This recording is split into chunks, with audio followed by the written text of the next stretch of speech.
খাবার খেলে কত রকমই খাওয়া যায়। আসলে আমার মা একটা কথা বলতো যে তেল মশলা হলে ঘাস সেদ্ধ করেও খাওয়া যায়। জানি না কথাটা কতখানি সত্য। তো এভাবে কেউ কখনো বানিয়েছে কিনা আমি জানি না। আজ আমি যেটা করলাম সেটা হচ্ছে চিকেন পাকোড়া। অনেকে হয়তো চিকেন টিকিয়া, চিকেন জালি কাবাব, চিকেন ফ্রাই, চিকেন ললিপপ অনেক রকম অনেক কিছু খেয়েছেন, কিন্তু আজ আমি করেছি চিকেন পাকোড়া। তো দুপুরে আমি রান্না করার সময় চিকেনের বুকের অংশটাকে আমি একটু সেদ্ধ করে রেখেছিলাম। তো ওটাকে আমি এভাবে আশ করে ছাড়িয়ে নিয়েছি। দেখতে পাচ্ছেন আমি কিভাবে ছাড়িয়ে নিয়েছি। আপনারা চাইলে ব্লেন্ড করেও নিতে পারেন, বাট এভাবে করলে আমার মনে হয় যেন চিকেনটা মুখে লাগবে, তাই আমি এভাবে আশ করে ছাড়িয়ে নিলাম।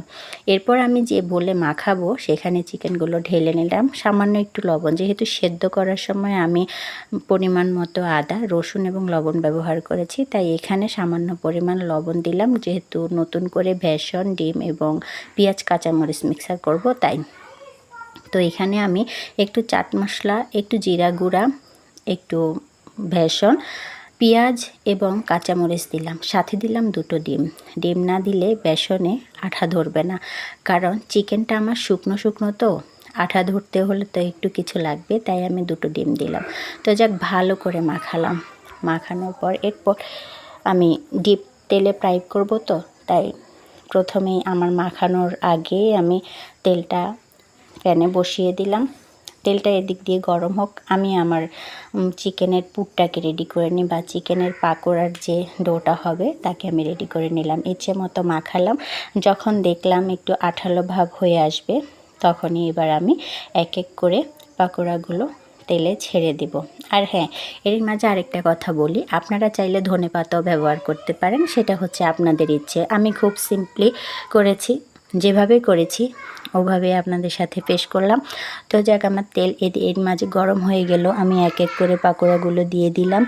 একটু তেলটা বেশিই গরম হয়ে গিয়েছে। প্রথম দুটো দেওয়ার পর দেখলাম যে লালচে ভাব হয়ে গিয়েছে, তারপর আমি চুলার আঁচটাকে একটু কমিয়ে দিলাম।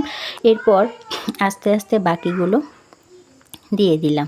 এর মাঝে আমার বাচ্চাদের যে কত রকম কথা, তারা যে কিচেন রুমে কয়বার এসেছে যে আমি বলে বোঝাতে পারবো না।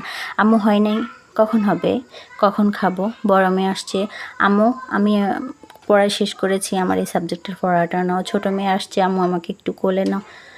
উফ, মানে এমনিতে তো প্রচুর গরম, তার ভিতরে রান্নার ঘরে এসে ওদের জন্য এভাবে রান্না করতেছি বা পাকোড়া যেটাই বানাচ্ছি, তার ভিতরে তাদের একবার এই জনের অভিযোগ, এই জনের পড়া, এই জনের আবদার, মানে এগুলো শুনতে শুনতে না, মানে আমি এতটা ঘামিয়ে গেছি যা বল।